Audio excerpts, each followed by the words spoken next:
Salut à tous et bienvenue dans ce décryptage. Aujourd'hui, on s'attaque à un sujet absolument fascinant, la friction générationnelle grandissante autour de l'intelligence artificielle.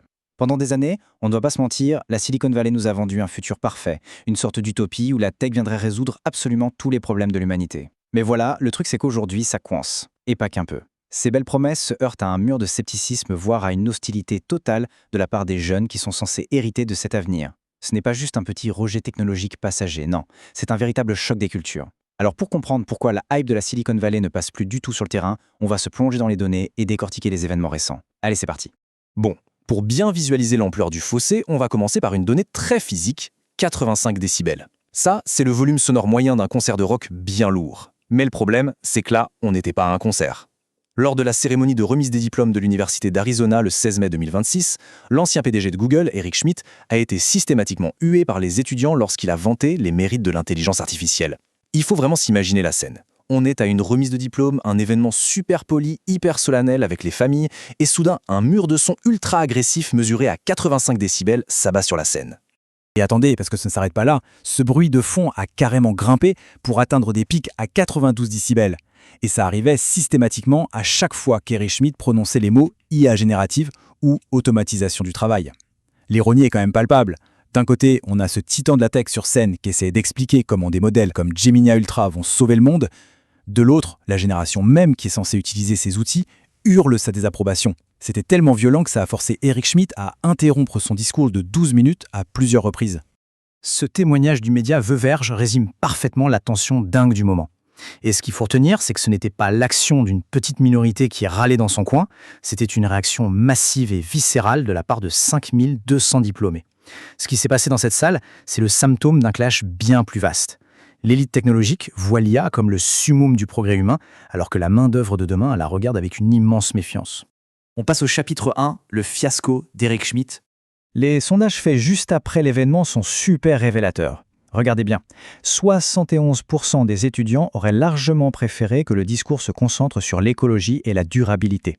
À l'inverse, à peine 22% étaient intéressés par l'intelligence artificielle.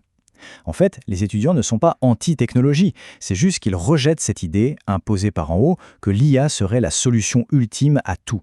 Pour eux, l'urgence climatique, c'est du concret. Les prouesses d'un grand modèle de langage, beaucoup moins. Face à ce tollé, la réponse d'Eric Schmidt a été très diplomatique. Il a dit en substance qu'il fallait écouter les jeunes et que ce n'était pas un simple rejet bête et méchant. Mais cette tentative de calmer le jeu n'a pas vraiment marché. Le truc fou, c'est la vitesse à laquelle l'info a tourné. Le hashtag #SchmidtBoud a cumulé 4,3 millions de vues en moins de 2 heures sur les réseaux sociaux. Ça prouve bien une chose, c'est que les géants historiques de la tech ont totalement perdu le contrôle du récit public. Ce qui nous amène au chapitre 2, une rébellion plus large. Parce que oui, l'incident en Arizona, c'était loin d'être un cas isolé. Quelques jours plus tard, à l'université de Floride centrale, rebelote, Gloria Caulfield s'est fait huer copieusement pour avoir qualifié l'IA de « prochaine révolution industrielle ». Et on comprend pourquoi. Historiquement, une révolution industrielle, ça veut surtout dire des suppressions d'emplois massives et des galères pour les travailleurs. Ce vocabulaire qui fait rêver la Silicon Valley s'est perçu comme une menace frontale par la promo 2026. Les données du Pew Research Center viennent confirmer ce basculement. Sur 2300 étudiants interrogés, on en a 68% qui préfèrent de loin qu'on leur parle de justice sociale ou de durabilité plutôt que d'innovation tech. Ce n'est pas juste du désintérêt, c'est carrément une déconnexion. La jeunesse estime que cette technologie ne résout pas ses vrais problèmes existentiels et risque même d'en créer de nouveaux. En fait, la future main-d'œuvre résiste activement à ce discours corporate. L'auteur Brian Merchant tape vraiment dans le mille quand il dit que l'IA est le nouveau visage cruel du capitalisme de mise à l'échelle. Pour plein de jeunes professionnels, l'IA a totalement perdu son côté magique et innovant. Elle est vue comme une machine à maximiser les profits et à réduire les coûts sans aucun garde-fou. Pourquoi s'enthousiasmer pour une fusée flambante neuve quand on ne sait même pas où elle va, ni qui aura le droit de monter à bord ? On aborde maintenant le chapitre 3, anxiété économique et emploi. Toute cette angoisse, elle vient d'une peur très concrète, liée à l'emploi. Un récent sondage Gallup montre que seulement 43% des 15-34 ans pensent que c'est le bon moment pour trouver un emploi de qualité près de chez eux. 43%. En 2022, on était à 75%. C'est une chute libre hallucinante en à peine 4 ans. L'optimisme de l'après-pandémie s'est complètement évaporé et ça coïncide exactement avec l'explosion de l'IA grand public. La peur de voir ses compétences dévaluées par des algorithmes, elle est très très palpable. Et on ne va pas se mentir, ces craintes sont légitimes quand on regarde les faits. Dans l'industrie auto américaine, on parle de près de 20 000 emplois supprimés récemment. Le cas de General Motors est effarant. Ils ont licencié plus de 600 personnes dans leur département informatique pour dégager du budget et recruter des développeurs spécialisés en IA. C'est du remplacement direct. C'est précisément ce que les étudiants en Arizona ouaient. Ce n'est plus de la théorie discutée dans des salons feutrés, c'est une réalité froide qui frappe de plein fouet les métiers de l'informatique.